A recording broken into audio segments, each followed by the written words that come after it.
Hey Breck students, Frank here from AFP, and today we're going to be talking about how to get over stage fright. Uh, so a little bit about me. When I was in elementary school, I was, just picking up guitar, and I was really fascinated by like rock and roll icons, like people like Queen, the Rolling Stones, Led Zeppelin. I was really infatuated about I was infatuated on the fact that they looked like superheroes on stage. They were, they all had this character. They were all seemed to be very like strong and like just really incredible in their craft. Like they were just like wizards on stage. And I remember just being young and thinking, man, I gotta master that art. I gotta figure out how to like just channel that and apply that onto my own music and see if I can do that in front of a lot of people. So I didn't have a music class or any type of acting class in elementary school, so I made a deal with my principal that if I got good grades, that he'd let me stay after school and use the auditorium to rehearse. So I got good grades. I started doing very well, and he started letting me use the auditorium. And I remember seeing all these seats and standing in the middle of the stage, and as a little kid, a school auditorium is like it's huge. It has a lot of seats. So I started imagining like the seats filled with people, and I would spend hours and hours and hours working out guitar parts, singing through a microphone, learning how to like level myself and like try to sound good. And I'm pretty sure I didn't sound that great because we didn't really have a music school, a music teacher, and our school was mostly like an academic based thing. But the point of me telling you that story was through that experience I started to get more and more comfortable with being on stage.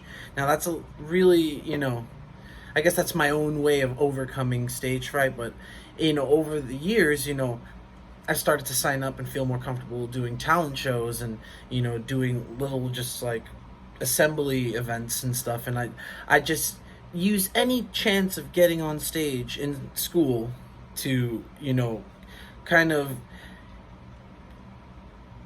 exercise my love for music. That was my introduction to wanting to be a rock star, was just kind of being alone in the auditorium and just playing with the different type of instruments and just like imagining that people would be or watching me doing that even though there was no one there. That kind of helped me just break this stage fright. So when I started getting older, like I said, I started doing a lot more performances. I started being a part of community events and school talent shows, and I remember my first real talent show. I think I covered Under the Bridge with a couple of friends from high school. And if you've never heard that song, it's by a band named the Red Hot Chili Peppers. It was kind of my first time ever singing and playing guitar at the same time. And if you've never heard that song, I would say go check it out and try to learn how to play it on guitar. It's a really fun song to play. But I just remember standing next to my friend and looking at him, and he was just so kind of like he was losing the words. He was like he was kind of shaking, and I kind of just saved it from him. And he remembered through me singing and kind of saving that moment, he joined in with me and like started getting comfortable. And like I just remember like the crowd reacting to me fixing that little part, like him like messing up, and I just thought, wow, like man, this is what it feels like to be on stage like with this many people in front of you. Like that was the first time I ever like kind of captivated a crowd or just like grabbed a crowd and like made a connection, because I have never performed in front of that many people before.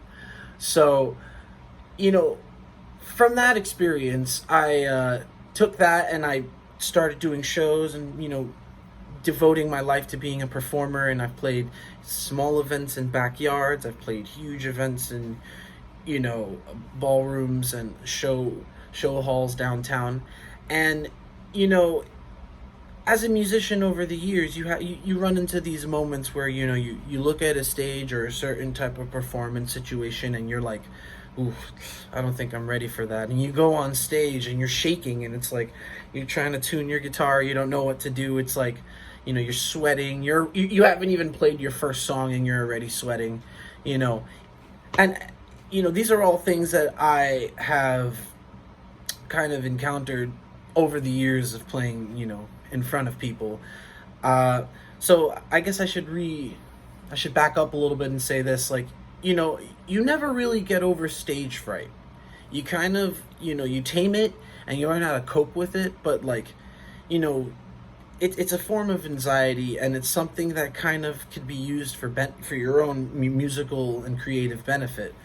Um, I find that the shows that I'm really scared to do and I'm really nervous about, I end up having like on stage epiphanies, and I end up coming to a place where I overcame something in myself, and I like in the middle of either like getting ready to perform or in the middle of the performance itself, I'll just have this moment of like complete control.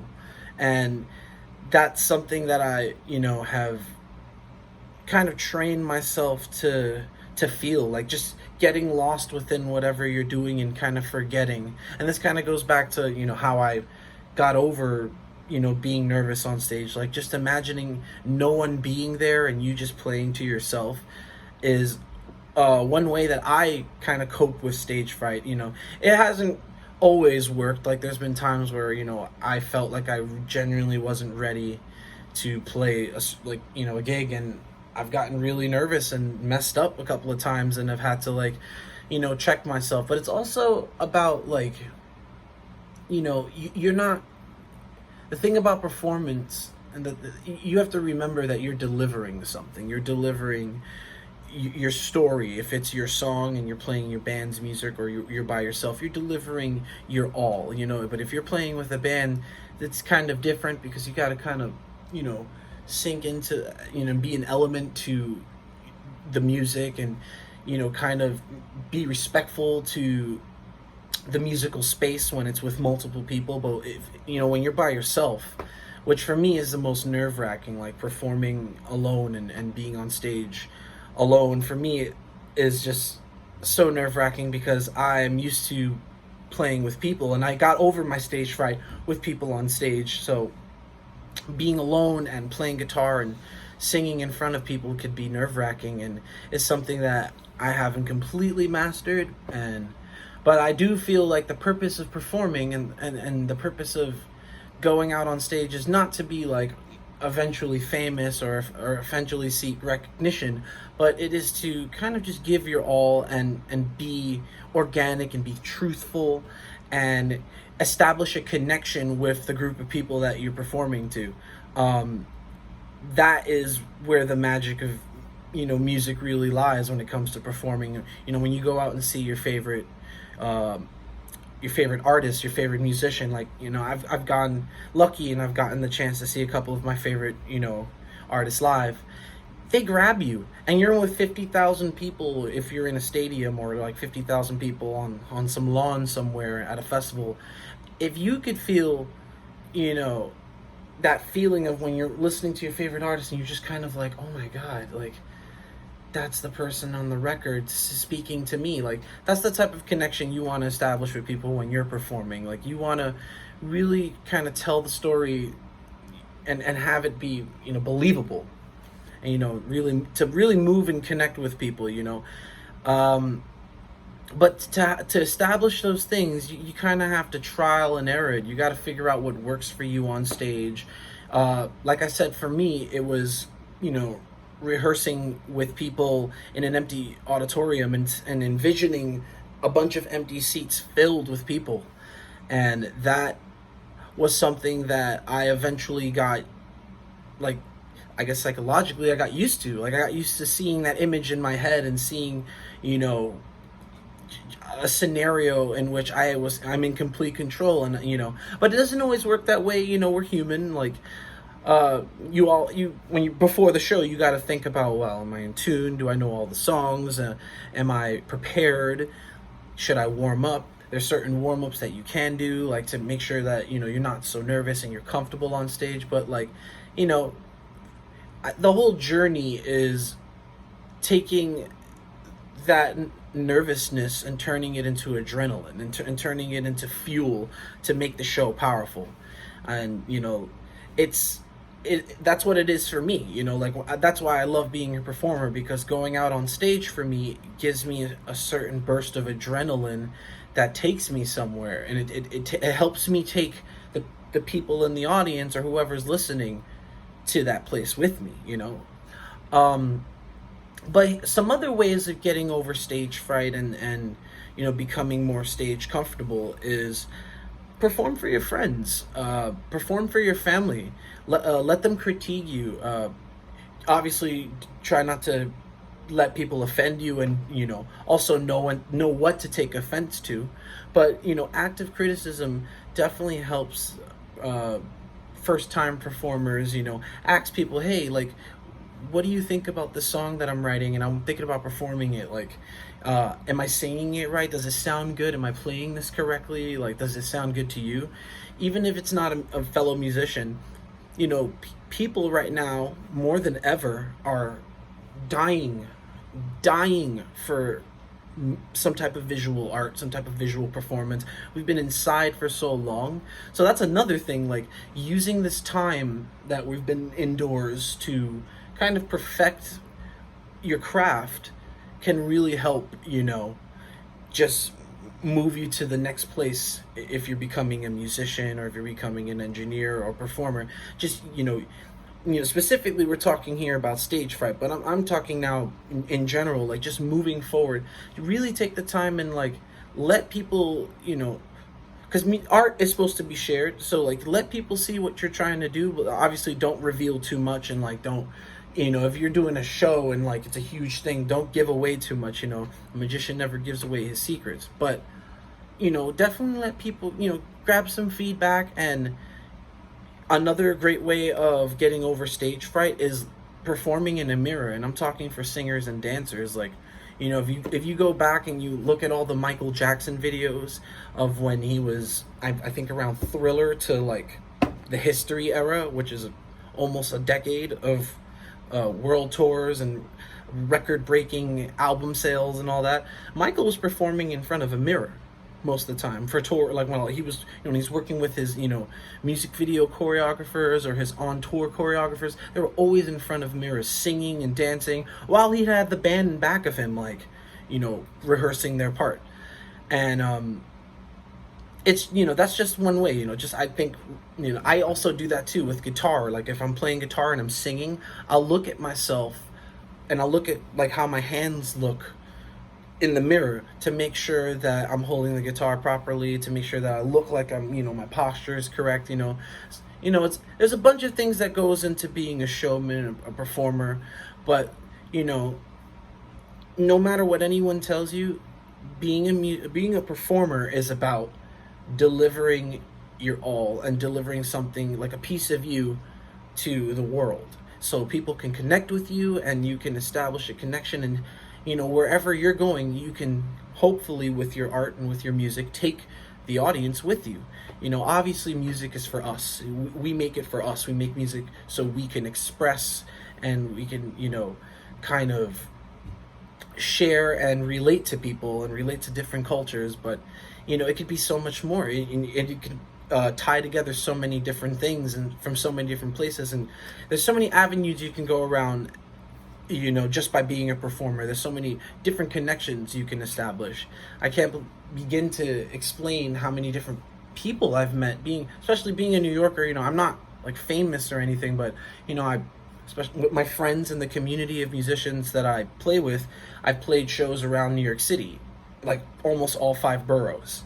And I've met so many different people from so many different cultures and backgrounds. And like when someone tells you, hey, like, I just want to let you know, like, I don't, normally say this to anyone. When someone whips up the courage to tell you, like, your music, speaks to them, or your performance moved them, that's a good feeling. That's how you've done your job. the money doesn't matter, the fame doesn't matter, the clout doesn't matter, but the connections that we make as humans together is what matters. And that's what, for me, is so special about either going to see a show or being a part of a show, or even, not necessarily being a part of the show, but helping the show happen, just making sure everything is working and, being a part of the spider web, it's very rewarding. But, like I said, just to recap, a couple of different ways you can get over stage fright would be to rehearse on the stage that you're going to perform on while there's nobody there. Rehearse in front of a mirror, perform in front of your family and friends, perform with your friends. I always think that if you have friends that are like really inspired by what you do, like I try to do this with a lot of my friends. I like to bring them in, even if they're not necessarily comfortable. I try to like find a common ground where I can make them comfortable, and I try to bring them into like, share the experience. You don't necessarily have to be a musician, but you can like really create a team out of your friends to help you, kind of perfect your craft. Rehearsing in front of a mirror, your family, friends, and just you let them, make sure that you tell them, to be honest with you, and that you're trying to, perfect your craft, and you're trying to get that, you're trying to get that connection with people, and you want people to know that whatever you're doing is really special. But other than that, all I can say is your first couple of shows may be perfect. Your first show, your G-string may totally fly off, and your whole guitar will go out of tune. Just know that you are a vessel that delivers yourself to the world. You can give your audience so much by just being you. And just know that if you keep trying and you keep perfecting and you keep going at it, and you try to make your next performance stronger than the last, and you try to nitpick at the things that you want to do better, you will eventually start seeing and listening to things in a way that you never heard things before, And also, like I said in many videos before, try to come out of your comfort zone. Listen to artists and watch, different musicians and artists on stage and how they act and the different presence that they bring. Like, I've said this a couple of videos ago, but I grew up listening to a lot of rock and pop music, and artists like the Beatles and Queen and Michael Jackson and all the the big names, they all have their own little characteristics and personalities. Now, I'm not saying be John Lennon or be Michael Jackson, but there are little things that you can pick up that could be looked at as tools to enhance, or like grab inspirations and place them within your music. It definitely just adds more fuel to your performance, I think. I like to think about like how my favorite artists will approach some of the things that I do in my music. I try to like channel their thinking. But those are just some of the ways that you can, try to approach being an on-stage musician and, perfecting your craft. I hope you enjoyed this video, guys. I'll see you Thursday with a guitar lesson, and if you have any questions, please leave them in the comments below, and I'll see if I can get back to you shortly. Have a good one.